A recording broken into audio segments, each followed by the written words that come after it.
Puji Tuhan, puji Tuhan. Mari kita akan bersama-sama menerima sebaran firman Allah pada pagi hari ini. Terima kasih Bapa di surga.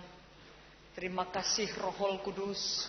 Terima kasih Tuhan Yesus, oknum yang luar biasa yang akan mengangkat kehidupan kami, terus memberi kekuatan. Melalui firman Allah pada pagi hari ini, kiranya semua dapat diperjelas bahwa Allah tidak pernah salah dengan pilihannya untuk kami. Allah tidak pernah salah memilih kami. Allah tidak pernah keliru dengan rancangannya yang luar biasa untuk hidup kami. Kuatkan hidup kami Bapa, kuatkan hati kami, supaya apa yang diseberangkan oleh hamba-Mu dapat dimengerti dan kami mendapat kemenangan. Di dalam nama Yesus, haleluya. Amin. Puji Tuhan. Shalom.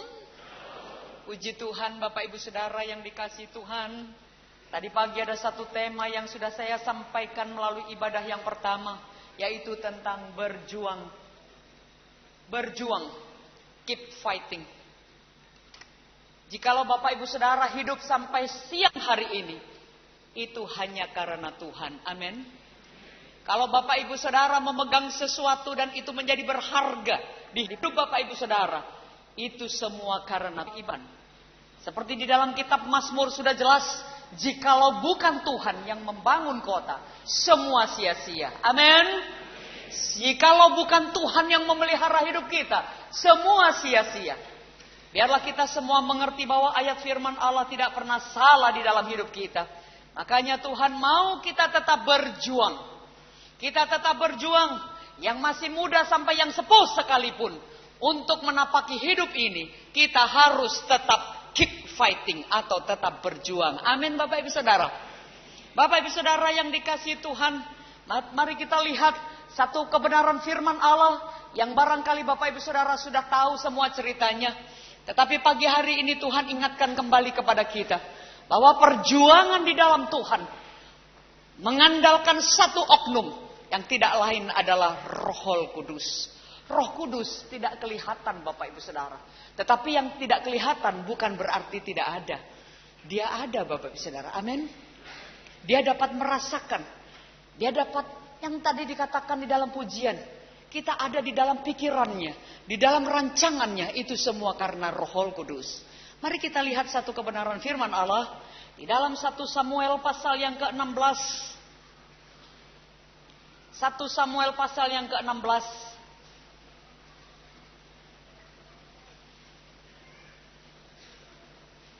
Sudah ketemu 1 Samuel pasal 16? Yang sudah ketemu katakan amin. Puji Tuhan, saya akan menceritakan sedikit firman Allah ini. Kemudian pada satu ayat nanti Bapak Ibu Saudara akan melihatnya.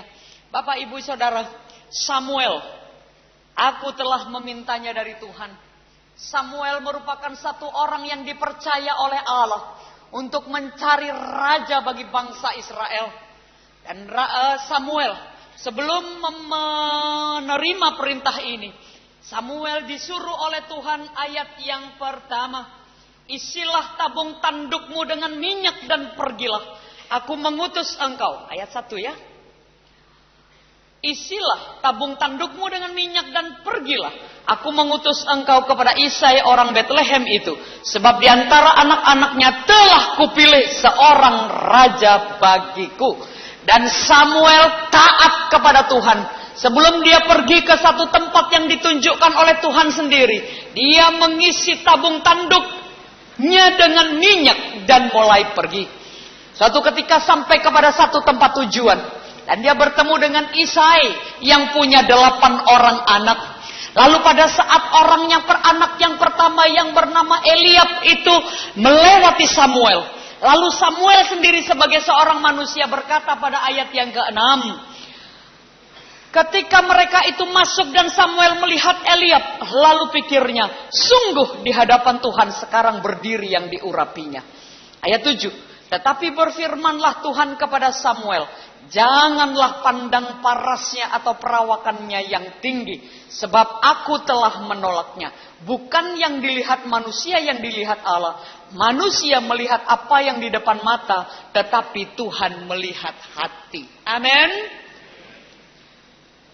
Bapak ibu saudara yang dikasihi Tuhan, waktu Tuhan berfirman kepada Samuel, bukan ini orangnya, bukan Eliab, bukan anak Isai yang pertama. Lalu kemudian masuklah anak yang kedua. Lalu Samuel bertanya lagi, ada dialog dengan Allah. Apakah ini yang jadi raja Tuhan? Tuhan sekali lagi melewatkannya yang kedua.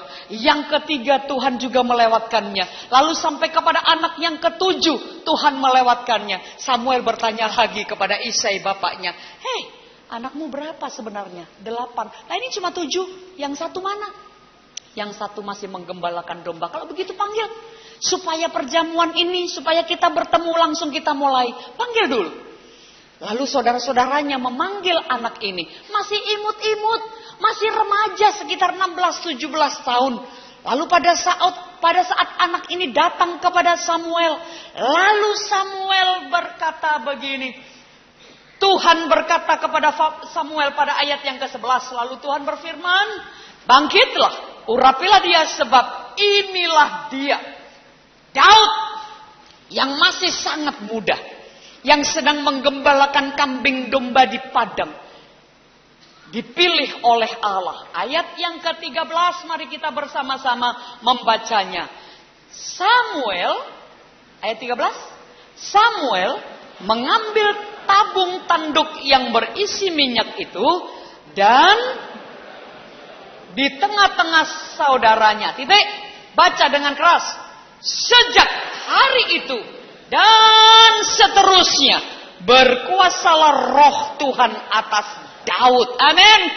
Sejak saat hari itu dan seterusnya roh Tuhan berkuasa atas Daud. Pegang kunci ini Bapak Ibu Saudara. Di dalam setiap perjuangan tidak ada oknum yang mampu mengubah hidup kita kecuali roh Tuhan berkuasa atas hidup kita. Tidak ada yang mampu memelihara hidup kita kecuali Roh Kudus yang mampu memeliharanya, Bapak Ibu Saudara. Daud dipilih oleh Allah sendiri untuk menjadi anaknya, menjadi raja pada saat itu, dan pada saat hari itu dan seterusnya berkuasalah roh Tuhan atas Daud. Bapak Ibu Saudara, Roh Kudus merupakan bahan bakar yang luar biasa untuk berjuang, Bapak Ibu Saudara. Roh Kudus merupakan bahan bakar yang dahsyat untuk hidup Daud berjuang. Setelah itu kita bisa melihatnya pada saat Goliat menantang tentara Israel. Goliat yang tingginya 6 hasta 1 jengkal atau sekitar 3 meter. Begitu besar di depan bangsa Israel. Raja Saul sendiri ketakutan, cemas. Lalu mulai mereka mengundurkan diri. Mulai mereka lihat ya, begitu besar di hadapan kita. Dan Goliat sendiri menampakkan satu kalimat yang mencemaskan hati mereka. Lihat di sana Bapak Ibu Saudara yang dikasihi Tuhan. Tampillah orang Filistin itu, namanya Goliat dari Gat. Pasal 17 ayat yang keempat. Namanya Goliat dari Gat, tingginya 6 hasta sejengkal. Ketopong tembaga ada di kepalanya. Dan ia memakai baju sirah yang bersisik. Berat baju sirah ini 5.000 sikal tembaga. Dia memakai penutup kaki dari tembaga dan di bahunya ia memanggul lembing tembaga. Gagang tombaknya seperti pesa tukang tenun. Dan mata tombaknya itu 600 sikal besi beratnya. Dan seorang pembawa perisai berjalan di depannya. Sungguh pada saat Goliat keluar, Saul dan rakyat Israel takut. Dikatakan di sana Bapak Ibu Saudara yang dikasihi Tuhan, ketika Saul dan segenap orang Israel mendengar orang Filistin itu, maka cemaslah hati mereka dan sangat ketakutan. Saul dan rakyat Israel pada saat melihat Goliat yang tinggi besar dengan baju yang lengkap, dengan baju perang yang lengkap, mereka melihat Goliat sebagai ancaman bagi hidup mereka. Itu yang menyebabkan mereka takut, Bapak Ibu Saudara yang dikasihi Tuhan. Itu yang menyebabkan Saul dan tentara Israel pada saat itu cemas. Dan ketakutan itu menular, Bapak Ibu Saudara. Jangan pernah lupa, kalau kita ada di dalam ketakutan, lalu kita berbicara kepada yang lain, maka ketakutan itu menular, Bapak Ibu Saudara. Aku takut besok ujian, aku takut akan menghadapi skripsi, aku takut akan UAS, aku takut besok menghadapi hari depan, aku takut BBM naik, itu menular, Bapak Ibu Saudara. Dan rakyat ketakutan melihat begitu besar sosok orang Filistin ini, Goliat ini. Tapi lihat Daud, Bapak Ibu Saudara. Daud melihat Goliat yang besar bukan sebagai ancaman, tetapi sebagai kesempatan. Amin. Tadi saya sempat melihat, kalau tidak salah tulisan Martin Luther atau siapa tadi ya, hidup ini hanya ada kesempatan, Bapak Ibu Saudara. Tidak ada kepastian. Di dalam Tuhan ada kepastian, tetapi di dalam kesempatan itu banyak yang terjadi dalam hidup ini. Daud melihat Goliat yang tinggi besar bukan merupakan ancaman yang menakutkan dia, tetapi merupakan kesempatan bagi dia. Di mana kesempatannya? Mari kita lihat Bapak Ibu Saudara yang dikasihi Tuhan. Kesempatannya itu Bapak Ibu,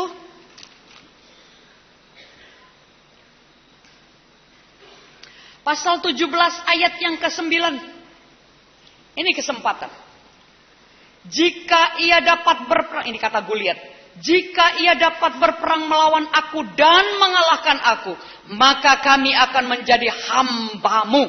Tetapi jika aku dapat mengungguli dia dan mengalahkannya, maka aku akan menjadi hamba kami dan takluk kepada kami. Bapak Ibu Saudara, Goliat memberikan satu ancaman lewat kata-kata. Panggil satu orang. Barisan melawan barisan, di depannya ada lembah. Barisan tentara Israel dengan barisan dari tentara Filistin berhadap-hadapan. Pada saat muncul Goliat dari situ, orang-orang dari Israel ini dengan Saul sendiri takut dan cemas melihat betapa tinggi, betapa lengkap perangnya mereka itu. Tetapi Daud dari pihak sini bukan melihat ancaman, tetapi melihat sebagai kesempatan. Kesempatan apa? Pada saat ada Roh Kudus di dalam hatinya, Roh Kudus di dalam hidupnya, kesempatan di dalam nama Tuhan untuk mengalahkan hal yang besar ini. Amin. Orang-orang yang percaya kepada Allah apabila melihat satu pergumulan yang besar, harus punya sikap seperti Daud. Ini merupakan kesempatan bagi saya. Di dalam nama Yesus aku dapat mengalahkan pergumulan yang besar ini. Sehingga nama Tuhan dapat dimuliakan. Bapak Ibu Saudara yang dikasihi Tuhan, mari kita lihat satu perkara yang luar biasa. Pada saat ada Roh Allah, ancaman yang kedua dari Goliat, selain dia menampilkan fisiknya yang tinggi besar, yang kedua, selain menampilkan kalimat-kalimat yang mengancam, kalimat-kalimat yang menteror, ada satu lagi yang menteror adalah kedatangannya 2 kali sehari selama 40 hari. Itu merupakan ancaman tersendiri Bapak Ibu Saudara. Tetapi sekali lagi, Daud yang pada saat itu diurapi oleh Roh Tuhan, mulai hari itu dan seterusnya, Roh Tuhan berkuasa atas hidupnya. Dia melihat Goliat sebagai kesempatan untuk mengalahkan pergumulan ini. Ada berapa banyak dari kita orang-orang yang percaya kepada Allah melihat kekurangan bukan sebagai ancaman hidup kita, tetapi kesempatan. Amin. Bagaimana orang-orang percaya kepada Allah melihat kesulitan di dalam sekolah barangkali, di dalam skripsi, dalam studi barangkali, bukan merupakan ancaman bagi hidupnya, tetapi merupakan kesempatan untuk menunjukkan saya sudah dikuasai oleh Roh Kudus, sehingga saya bisa menguasai medan ini. Bapak Ibu Saudara yang dikasihi Tuhan, mari kita lihat satu kebenaran firman Allah. Pada saat Daud memberanikan diri untuk menantang Goliat itu, orang-orang, aduh kamu masih muda, imut-imut, kamu masih sangat-sangat belia. Dia itu mulai muda sudah menjadi perwira perang. Kamu masih muda dan kamu menjadi penggembala kambing domba. Tapi Daud katakan dengan jelas, dalam nama Tuhan Yesus, dalam nama Tuhan, aku disertai oleh Allah. Dan dia memakai alat Bapak Ibu Saudara. Dia tidak memakai tangan kosong untuk menghadapi Goliat yang besar. Dia mengambil 5 butir batu kali yang licin. Kemudian dia mengambil umban atau ketapelnya. Lalu batunya 5 itu disampaikan atau diletakkan di kantong gembalanya. Kemudian dia mulai menantang Goliat. Bapak ibu saudara yang dikasihi Tuhan. Kita percaya kepada Allah itu benar. Tapi Tuhan mau kita ini punya hikmat di hadapan Allah. Amin. Gak dengan tangan kosong. Meskipun kita disertai Tuhan. Tuhan bilang engkau disertai sampai akhir zaman. Tetapi kita harus banyak hikmat. Banyak hikmat. Daud punya hikmat itu, Bapak Ibu Saudara. Dan pada saat peperangan itu terjadi, ketika orang Filistin itu bergerak maju dan Daud mulai berada di depannya dan dia katakan dalam nama Tuhan, lalu batu itu mulai diketapelkan, titis pas di dahinya. Bersama dengan Tuhan tidak pernah meleset, amin. Bersama dengan Tuhan tidak pernah keliru, amin. Daud bawa batu yang kecil, batu yang barangkali tidak berharga, tetapi sudah ada di dalam nama Tuhan. Batu ini menjadi ternilai luar biasa. Dan Daud memberikan satu itu kepada Goliat, pas di dahinya. Dan Goliat roboh. Bapak ibu saudara yang dikasihi Tuhan, mari kita cermati hal demikian. Bukankah akhir-akhir ini kita mendapat banyak ancaman? Barangkali ancaman itu tidak dari musuh kita tidak punya musuh. Tetapi dari anak saudara, dari teman-teman, barangkali ancaman yang sederhana membuat kita takut dan cemas. Menjadikan satu pergumulan yang besar seperti kita melihat Goliat yang besar. Yang dengan tubuh yang dilengkapi dengan baju perang yang lengkap. Kita melihatnya lalu menjadi takut dan cemas. Barangkali kesakitan menjadikan kita melihat seperti melihat Goliat. Kekurangan barangkali melihat pergumulan kita seperti kita melihat Goliat. Cemas dan takut Bapak Ibu Saudara. Barangkali rasa masa depan kita tidak menentu. Barangkali pekerjaan baru di PHK. Barangkali kontrakan habis. Lalu menjadikan pergumulan itu besar seperti Tuhan tidak bekerja. Mari kita lihat Daud. Ada usaha dari Daud. Walaupun kecil. Tapi di dalam nama Tuhan. Usaha itu menjadi besar. Amin. Saul berkata, siapa dia itu? Dia anak Isai. Dia masih muda. Coba panggil ke sini, aku ingin tahu dia itu siapa. Dia adalah anak Isai. Dia memakai bahan yang kecil yang sederhana. Tetapi Saul tahu Tuhan sedang menyertai Daud. Amin Bapak Ibu Saudara. Kadang-kadang hidup orang yang percaya kepada Allah lupa bahwa Allah menyertai kita.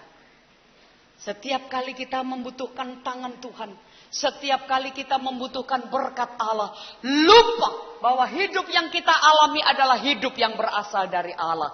Jikalau bukan Tuhan, semuanya sia-sia. Amin. Seorang ibu di kota Malang, Bapak Ibu Saudara, sungguh memberkati kita semua.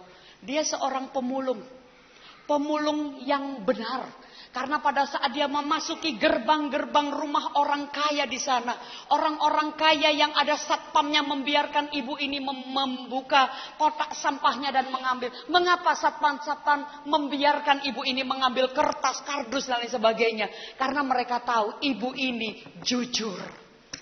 Lalu pada saat dia mengambil barang-barang bekas rosokan itu dan lain sebagainya, dia katakan terima kasih Tuhan berkat-Mu untuk hari ini. Satpam mendengarnya, orang lain mendengarnya. Lalu pada saat suatu ketika dia ada duduk di halte Bapak Ibu Saudara. Di sana namanya mikrolet. Pada saat dia duduk di mikrolet, pada saat dia mulai kipas-kipas karena panas, dia bilang, Tuhan terima kasih. Semua yang kau berikan kepadaku, terima kasih. Orang yang duduk di sebelah-sebelahnya itu heran. Mulai tadi mulutnya berkomat, kami cuma bilang terima kasih Tuhan, terima kasih Tuhan. Sehingga ada seorang pemuda yang berkata, Bu, mengapa berterima kasih kepada Tuhan? Ya, mulai tadi subuh saya sudah bergerak mencari kertas dan rosokan. Tuhan menyertai saya sampai siang hari ini. Seberapa banyak dari kita sadar bahwa pada saat kita duduk sampai sejauh ini dan jam ini, kita katakan terima kasih Tuhan karena Tuhan sudah menyertai saya. Seberapa banyak dari kita merasa seperti Daud bahwa dia menang karena penyertaan Tuhan. Amin. Dia menang karena penyertaan Tuhan. Lihat apa yang dibawa Daud, sederhana. Hanya batu kerikil yang licin dari batu lagi. Dari kali lagi. Sederhana. Ketapel atau umban sederhana dari kayu yang sederhana. Bukan biji besi. Pada saat Saul memberikan baju perang yang berat. Daud bilang, aku tidak pernah pakai baju seperti ini. Baiklah aku pakai seadanya. Tetapi aku akan mengambil batu dari kali. Dan aku pakai ketapel itu. Bapak Ibu Saudara. Barangkali kita ini kurang bisa mengerti bahwa apa yang ada di dalam kita, kalau disertai Tuhan, hasilnya pasti dahsyat. Amin. Barangkali modal di dalam toko kita kecil, tapi bersama dengan Tuhan ada Roh Kudus menyertai, seterusnya hasilnya pasti luar biasa. Amin. Barangkali kita ini sederhana saja di SMP, di SMA, kemudian kita kuliah. Barangkali IQ kita biasa-biasa saja. Tetapi pada saat ada penyertaan Tuhan, hasilnya pasti luar biasa. Amin. Barangkali talenta kita, barangkali karunia yang Tuhan izinkan kepada kita cuma satu. Sederhana saja barangkali. Tetapi kalau disertai Tuhan, hasilnya pasti luar biasa. Amin. Barangkali istri kita, istri bapak-bapak barangkali sederhana, tidak secantik Miriam Belina barangkali, tidak secantik Luna Maya barangkali. Tetapi kalau istri kita, istri bapak-bapak disertai oleh Allah, pasti pelayanannya kepada keluarga luar biasa. Amin. Barangkali suami-suami juga biasa, tidak seputih dia, tidak seganteng dia. Tetapi pada saat Tuhan menyertai, Roh Kudus ada di dalam hidupnya. Sehingga seluruh kehidupannya menjadi benar di hadapan Allah. Maka Tuhan akan menjadikan suami-suami yang dahsyat dan luar biasa. Amin Bapak Ibu Saudara. Apa saja yang kita kerjakan. Kalau ada Roh Kudus di dalamnya. Roh Kudus itu Bapak Ibu Saudara manis dan lembut. Dia akan memberitahukan kepada kita. Ini benar. Terus jalan. Ini stop, berhenti. Nanti akan ada bahaya. Masih ingat kisah Rasul Paulus? Paulus menjadi berubah karena bertemu dengan Roh Kudus itu. Roh Kudus yang ada di dalam hidup Paulus menjadikan hidup Paulus luar biasa dahsyat. Suatu ketika Rasul Paulus sedang ada di dalam tawanan. Lihat, dia sedang ada di tawan, tapi rohnya bebas menyembah kepada Allah. Sehingga pada saat dia masuk kapal dengan beberapa anak buah, kapten kapal bilang, berangkat. Rasul Paulus dengan dorongan Roh Kudus memberitahukan kepada kapten kapal, stop, ini musim dingin, jangan pergi, nanti akan kena badai. Kalau kapten kapal, anak buah kapal peka dengan Roh Kudus yang disampaikan oleh Rasul Paulus, maka tidak akan terjadi kandas atau karam kapal. Tapi pada saat Rasul Paulus menasehati, mereka tidak mendengar. Pada saat mereka berlayar, sejauh pelayarannya kapal kandas di sana. Bapak Ibu Saudara, pada saat kapal kandas, yang dilakukan anak buah kapal sangat berbahaya. Karena pada hari ketiga kandas kapal, mereka membuang alat-alat kapal yang berharga. Sama dengan kita Bapak Ibu Saudara. Pada saat-saat tertentu Roh Kudus memberitahukan kepada kita, jangan lakukan itu, jangan lakukan. Nggak enak dalam hati kita. Kalau kita mau melakukan sesuatu lalu kemudian kita nggak sejahtera, terima kasih Tuhan ini Roh Kudus. Kalau enggak, kita kadang-kadang membuang yang berharga. Membuang sukacita barangkali. Membuang kesabaran barangkali. Membuang penguasaan diri. Membuang kasih barangkali. Nah itu yang Tuhan tidak mau. Makanya Roh Kudus itu sangat berperan. Untuk perjuangan hidup kita, kita membutuhkan Roh Kudus. Amin. Roh Kudus tidak kelihatan Bapak Ibu Saudara. Sekali lagi, Roh Kudus tidak kelihatan. Tapi yang tidak kelihatan bukan berarti tidak ada. Amin Bapak Ibu Saudara. Sehingga suatu ketika dalam perjalanan Daud menang. Bapak Ibu Saudara nanti bisa baca di rumah bagaimana 1 Samuel 17. Daud menang. Karena apa? Perbedaannya. Waktu Saul dengan rakyat Israel melihat Goliat yang besar itu sebagai ancaman. Sehingga menimbulkan ketakutan dan kecemasan. Daud melihat Goliat sebagai kesempatan untuk membawa nama Tuhan. Amin Bapak Ibu Saudara. Sehingga suatu ketika Daud dibawa oleh satu peristiwa. Menuju ke satu kota yang disebut dengan kota Siklag. Daud pikirannya sudah enak nanti pindah di kota Siklag. Di sana nanti aku akan tenang. Tetapi mari kita lihat 1 Samuel pasal yang ke-30. Kita sama-sama melihatnya. Bagaimana dia berjuang dengan Tuhan. 1 Samuel pasal yang ke-30. Siklak terbakar.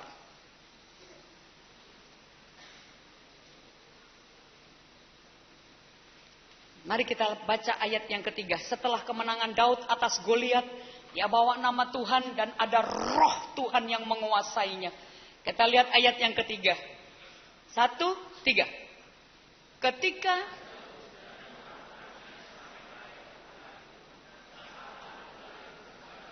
stop sampai di situ. Bapak Ibu Saudara, pernahkah Bapak Ibu Saudara kecewa pada saat Bapak Ibu Saudara punya harapan besar untuk sesuatu hal?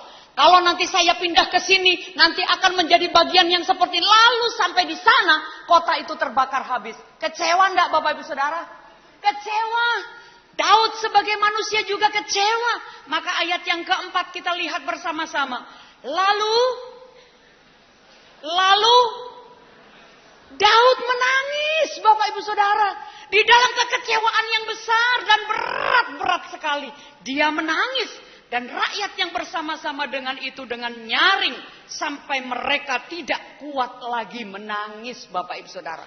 Daud nangis. Kecewa betul. Aku bersama dengan Tuhan. Aku disertai oleh Allah. Tetapi pada saat dia punya harapan yang luar biasa. Lalu harapannya tidak sesuai dengan realita. Tidak sesuai dengan kenyataan. Maka kecewalah Daud. Sampai dia menangis. Ayat yang ke-6. Dan Daud sangat terjepit. Karena rakyat mengatakan hendak melempari dia dengan batu. Lihat Bapak Ibu Saudara. Daud sudah hidup dekat dengan Tuhan. Roh Kudus menguasai dia Bapak Ibu Saudara. Imannya penuh kepada Allah. Tetapi dia masih diizinkan Tuhan untuk melewati lembah kekelaman ini. Dia sakit. Dia kecewa Bapak Ibu Saudara. Tapi mari kita lihat apa yang dilakukan Daud pada ayat yang di bawahnya. 6 yang terakhir. Tetapi Daud menguatkan kepercayaannya kepada Tuhan Allahnya. Amin. Pada saat kesesakan, pada saat harapan itu tidak sama dengan realitas. Pada saat dia tidak menemukan hal yang mengenakkan hatinya. Bapak Ibu Saudara, Daud tidak lari meninggalkan Tuhan. Tetapi Daud lari menuju kepada Allah. Amin Bapak Ibu Saudara. Ini yang perlu kita contoh dari kehidupan Daud. Pada saat dia ditangkap oleh Tuhan. Pada saat dia dipenuhi oleh roh Allah. Hari itu dan seterusnya. Kehidupan Daud diubahkan. Dan terus dimurnikan oleh roh Tuhan. Sehingga dia melihat bahwa ancaman-ancaman di luar dia merupakan kesempatan bagi Daud. Membawa nama Tuhan. Yang kedua, pada saat Daud diizinkan oleh Tuhan menghadapi kesesakan. Yang dilakukan Daud tidak lari dari Tuhan. Tetapi lari mendekat kepada Allah. Bagaimana dengan kita Bapak Ibu Saudara yang dikasih Tuhan? Apakah Goliat yang datang 2 kali sehari pagi dan sore selama 40 hari datang juga kepada kehidupan kita? Apakah pergumulan-pergumulan yang tinggi, yang berat yang ada di dalam kehidupan Bapak Ibu Saudara menyebabkan Bapak Ibu Saudara kecewa sampai menangis dan sampai menangis tidak kuat rasanya menangis? Tetapi mari kita mencontoh Daud. Perjuangan Daud diiringi oleh Roh Kudus, roh Tuhan itu, sehingga Daud tidak lari dari Allah, tetapi lari meningkatkan kepercayaannya kepada Tuhan Allahnya. Itu yang Tuhan mau akhir zaman seperti ini. Amin. Kita lihat hari ini Minggu sudah jam 10 lebih 10. Sebentar lagi Bapak Ibu Saudara keluar. Lihat sudah jam 11, jam 3, jam 5, besok sudah Senin. Lalu Selasa, Rabu, ketemu lagi Minggu. Cepat waktu berlalu. Firman Allah sudah katakan, salah satu tanda akhir zaman adalah waktu yang dipercepat. Mari kita terus memelihara Roh Kudus itu. Amin. Mari memelihara roh Tuhan itu. Roh itu Bapak Ibu Saudara yang dikasih Tuhan. Lembut. Bapak Ibu, saya tinggal di Kota Malang Bapak Ibu Saudara. Di depan rumah saya ini ada orang ngingu memelihara mengerti ngingu ya? Saya maaf, saya Matularen katanya ya. Jadi saya Madura, yang saya tahu ngingu itu tadi ya, memelihara. Suatu ketika yang punya bilang begini, Mbak Lis, apa sih iki arep maghrib kok iki manuk doro iki lho kok gak mlebu-mlebu. Bisa ya bahasa Jawa ya?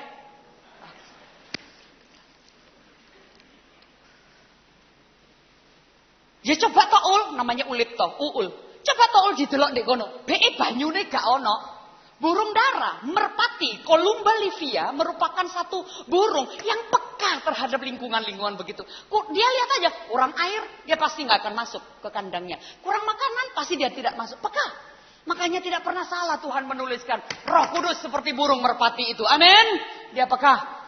Lalu pada saat saya bilang, coba toul didelok, be banyune kurang, be jagunge rano, be krotone barangkali. Waktu dia naik ke atas, dia bilang, aduh Mbak Lis. Bener Mbak Lis, apa? Kurang banyune? Ndak, kurang aja gue. Ndak, ndek pagupon ono ulo sawah. Rumah saya memang mepet sawah ya. Jadi banyak ular sawah di situ. Lalu saya mulai merenung, terima kasih Tuhan. Terima kasih gambaran ini. Ini adalah pagupon Roh Kudus. Amin. Ini adalah bait Allah. Amin. Dia tidak akan masuk kepada hati orang yang ada ulahnya tadi itu Bapak Ibu Saudara. Yang ada ular tidak akan bisa masuk. Roh Kudus itu adalah oknum yang lembut. Kalau kita tetap mau berjuang sampai akhirnya, kita membutuhkan kekuatan yang luar biasa, yaitu Roh Kudus. Amin. Roh Kudus itu peka. Ada nasihat di dalam sini, bisa lewat hamba Tuhan, bisa lewat orang tua, bisa lewat teman, bisa lewat majalah, bisa lewat radio, bisa lewat televisi, bisa lewat apa saja, media apa saja. Kalau itu Roh Kudus akan membangun kehidupan kita. Daud selalu mengandalkan Roh Tuhan di dalam kehidupannya untuk berjuang. Makanya pada pagi hari ini Bapak Ibu Saudara, tidak salah apabila kita mengandalkan Roh Tuhan itu. Amin. Jadi Daud bisa menang. Daud bisa mengalahkan Goliat bukan karena kekuatannya sendiri. Kalau dilihat dari Goliat dan Daud begitu jauh. Kalau Bapak Ibu Saudara melihat gambar Goliat begitu tinggi dengan senjata yang lengkap, Daud tidak pakai apa-apa, begitu lemah. Tetapi ada nama Tuhan, Roh Kudus itu merupakan senjata yang luar biasa. Bapak-bapak, sebagai imam, sebagai raja, barangkali sebagai nabi-nabi di dalam rumah tangga kita, pakai Roh Kudus itu untuk memimpin keluarga. Ibu-ibu, pakai Roh Kudus memimpin kita. Anak-anak, pakai Roh Kudus. Kalau orang tua katakan jangan nak, jangan pergi. Jangan nak, jangan. Taat saja seperti Daud taat kepada Allah. Amin. Bapak Ibu Saudara yang dikasih Tuhan, lihat kembali bagaimana Daud dapat memenangkan Goliat.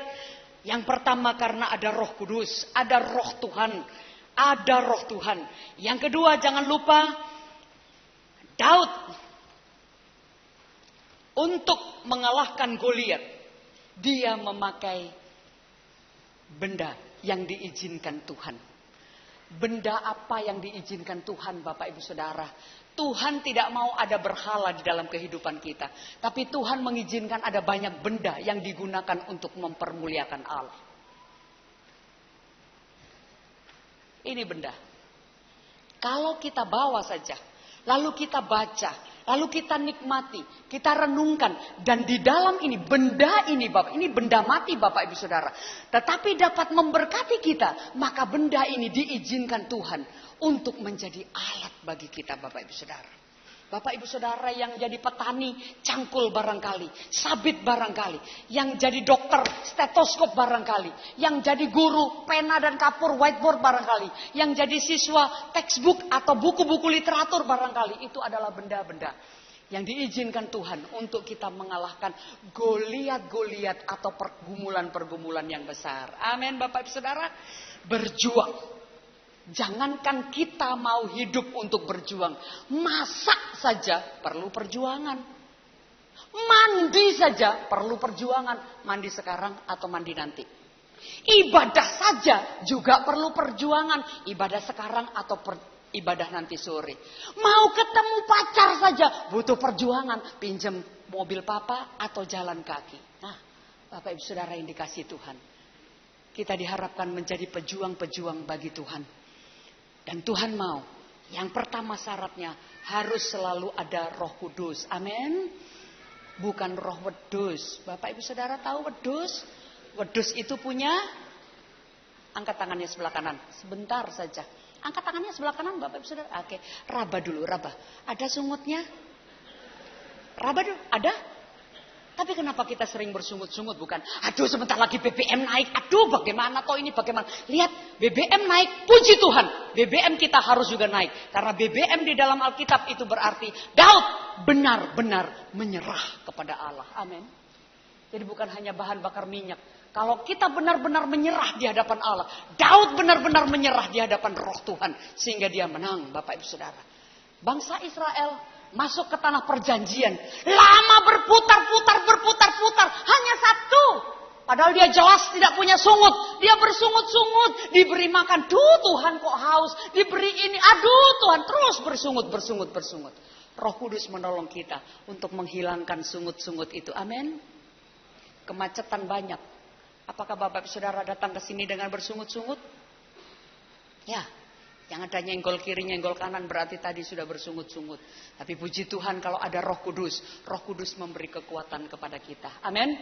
Keep fighting. Terus berjuang.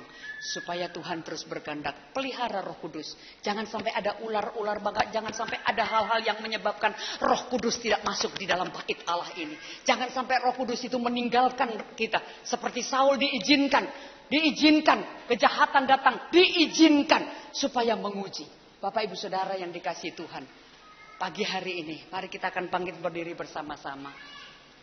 Katakan, ku di tanganmu tadi, ku di hatimu. Maksudnya Roh Kudus itu bekerja. Berjuang. Puji Tuhan. Puji Tuhan. Sesuatu yang ada di tangan kita, walau itu kecil, bila Tuhan menyertai, maka akan Tuhan membuat segala sesuatunya berhasil.